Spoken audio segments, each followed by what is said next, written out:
Heto na nga mga kaibigan, inilabas na po ni Vice President ang 5 impeachable offense na maaaring isampa kay President Bongbong Marcos Jr. para po siya ay ma-impeach, okay? Bago dyan ay pag-usapan natin ang mga nakaraang pangyayari. Kung inyong matatandaan, sinabi po ni President Bongbong Marcos Jr. na tinext niya ang mga congressman at sinabing huwag nang ituloy ang impeachment complaint against the Vice President Sara Duterte. There are more reasons kung bakit yun ginawa ni President Bongbong Marcos Jr. Una, inililigtas niya ang sarili para isipin ng marami at isipin ni Vice President Sara Duterte na hindi siya ang nasa likod ng impeachment complaint against her. No?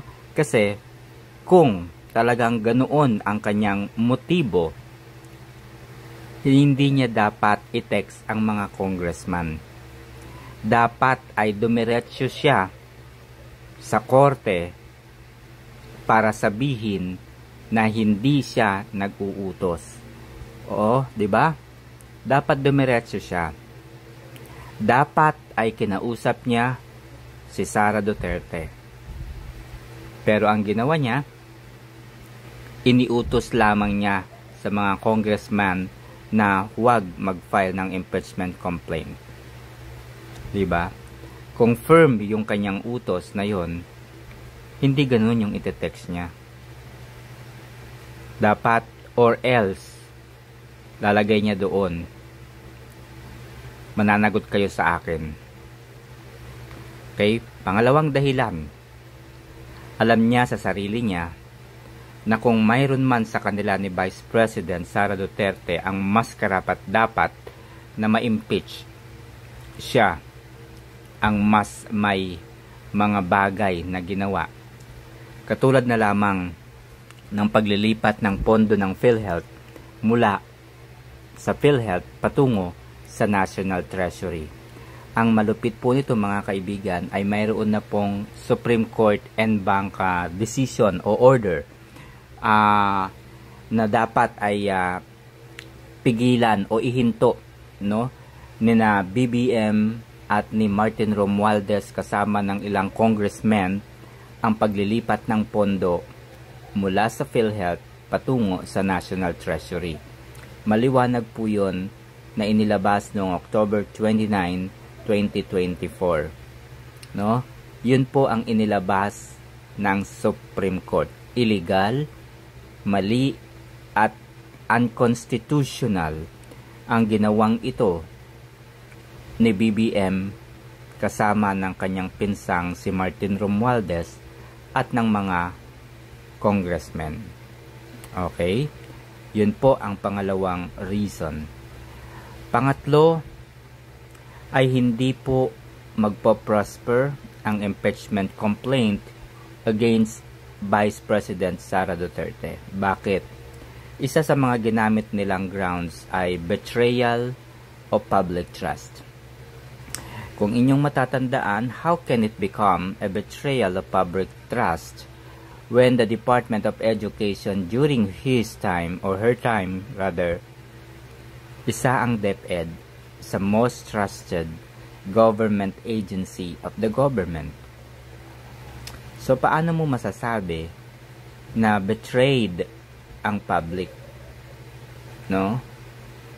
Those are some of the thing na kailangan nating intindihin. Kung titingnan nating mabuti, ito po ang grounds na maaaring plunder, no, na ginawa ng administrasyong ito. Paglilipat ng pondo mula sa PhilHealth patungo sa National Treasury, 89.9 billion pesos.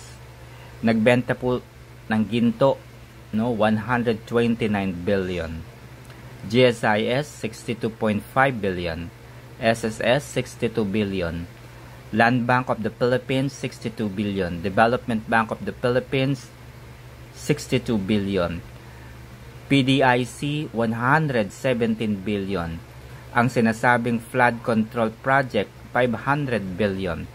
Ayuda, no, na ginawa po ni Martin Romualdez na nagkakahalaga ng 500 billion pesos. Ang confidential fund na inilaan sa Office of the President ay 4.5 billion pesos.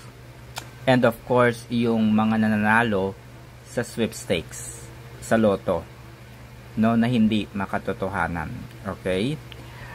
Pangalawa, yung ibinabato nila kay Sara Duterte na death threat. Ang nauna po talagang gumawa ng paraan para i-assassinate o para patayin o para patahimikin ang Vice President ay ang grupo po, no? Ang grupo ni Marbil. Okay? Kung inyong matatandaan, tinanggal ni police chief, no, Marbil, yung mga security guards ni Vice President Sara Duterte. Tinanggal, bakit? Para madali po siyang patayin. Para mawalan po siya ng mga tagapagtanggol. Alam niyo po ba kung sino yung mga tinanggal? Yun po ay ang mga kaalyado at sumusuporta kay BP Sara. Tinanggal po nila. Iniwan po yung mga kakampi po nila. Bakit yung mga kakampi nila ang iniwan? Dahil para mayroong tinatawag na inside job para madaling mapatahimik si Vice President Sara Duterte. You don't need an evidence, no, para sabihin na mayroong death threat ang Vice President. You really don't need. Bakit? Bakit mo tatanggalan ng security guard ang pangalawang pangulo? Para saan? Anong purpose? Anong kasalanan niya? No? Yung confidential fund na 29 million or 125 rather, naglabas na po ang Commission on Audit at sinabing ang Confidential and Intelligence Fund ay unmodified. Ibig sabihin ng unmodified decision, nagsubmit ng mga resibo si Vice President.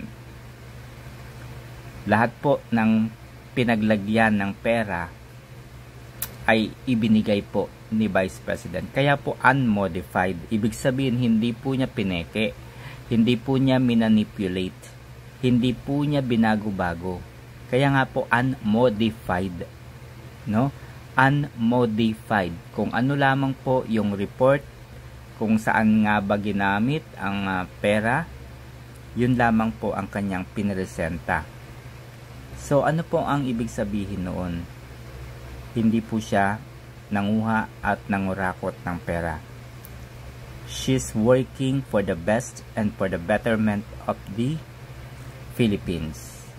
Now, panoorin po natin ang naging pagsasalaysay ni Vice President Sara Duterte at ano-ano nga ba ang grounds against Bongbong Marcos Jr. for impeachment. Okay? Ayan po yung sobre. Andyan po yung 5 impeachable offense against the against the President. So, ayun na nga mga kaibigan.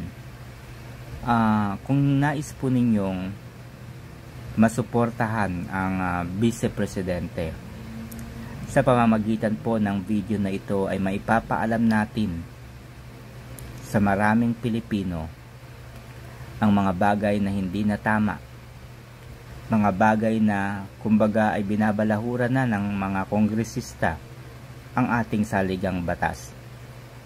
Hindi na nila kinikilala ang preamble,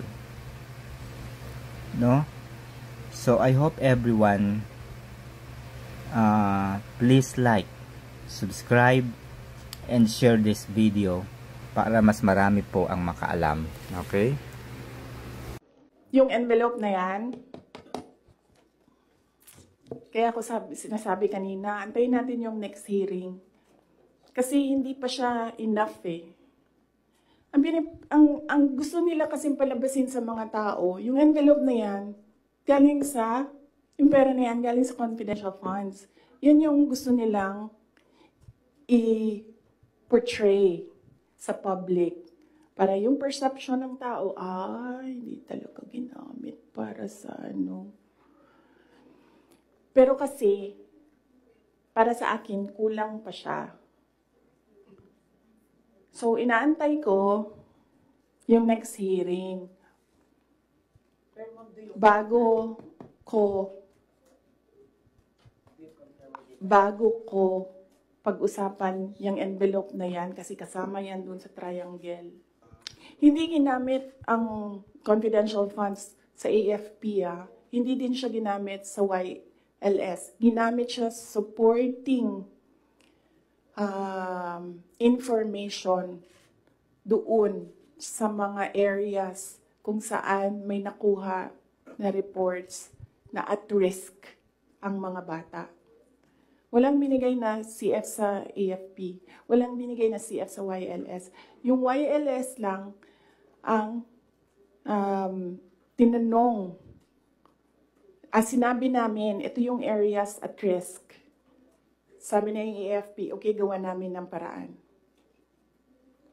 Based on information we gathered doon sa baba.